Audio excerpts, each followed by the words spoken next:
Bonjour et bienvenue sur mon jardin dans les Landes. Alors aujourd'hui je vais vous parler du compostage parce que depuis le 1er janvier 2024, la loi, une certaine loi, nous contraint à composter nos déchets verts, nos déchets ménagers, ce que l'on appelle les biodéchets.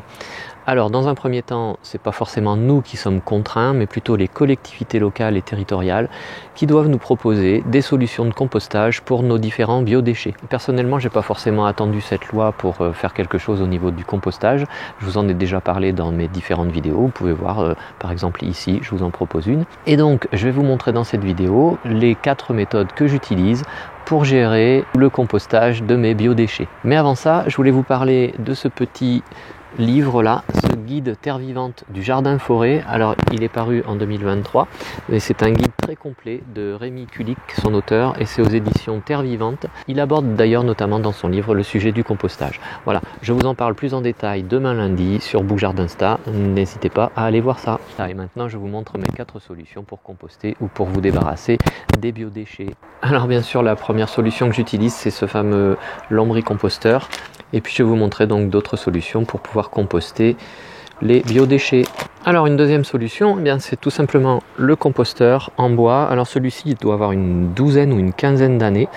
C'est la communauté de communes où j'habite qui me l'a fourni. Voilà, le Sictom du Marsan. Et dans celui-ci, cette fois-ci, je n'ai mis que des feuilles de chêne parce que je vais essayer de faire du terreau de feuilles comme on faisait à l'ancienne. Donc je le brasse de temps en temps et ce ne sont quasiment que des feuilles de chêne qui vont sûrement mettre une bonne année à se décomposer, à composter. Et d'ailleurs on voit là en fait il était plein à un moment et là ça commence à se tasser un petit peu. Voilà, il faut surveiller surtout l'humidité.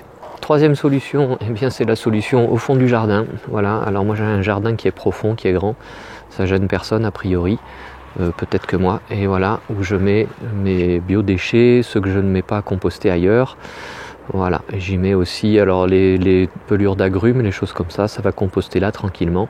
Et également aussi les boîtes d'œufs en carton, ça marche bien, ça se composte tout seul. C'est un petit peu inesthétique si on a un jardin bien qui est vu de tout le monde. Moi c'est pas trop gênant, c'est au fond du jardin. Et puis la dernière solution que j'utilise, bien en fait c'est le compostage en surface qui est bien avantageux. J'y mets aussi le fumier des poules et donc les feuilles de chêne que je récupère un petit peu partout dans le jardin, voilà, toutes les feuilles mortes, et bien c'est mis en paillage à la surface des massifs. Ici c'est un massif où voilà, on a le petit hêtre Niwaki et puis j'y ai mis des arbustes aussi. J'ai commencé à installer un massif d'arbustes et donc tout ça va se décomposer. En même temps ça va empêcher les adventices, les mauvaises herbes donc de pousser, ou en tout cas ça va les limiter un certain temps. Et petit à petit ça va se désagréger. Donc j'ai un massif ici comme ça et puis d'autres, voilà, ici avec la santoline, différentes plantes vivaces. Voilà, et ça compostera tout l'hiver et tout le printemps prochain. Et puis si on peut penser que effectivement composter chez soi ça peut apporter des souris par exemple ou des rats, eh bien moi j'ai mes 2 complices ici qui guettent et qui mettent bien. Ce sont de très bons auxiliaires pour lutter contre les envahisseurs. Si cette vidéo vous a plu, n'hésitez pas à liker comme d'habitude en mettant un petit pouce vers le haut. Si ce n'est pas déjà le cas, vous pouvez vous abonner. N'oubliez pas de cliquer sur la cloche de notification pour recevoir les prochaines vidéos que je vais faire. Et puis je vous remercie d'être passé me voir, ça fait toujours plaisir. Et à bientôt sur mon jardin dans les Landes. Au revoir.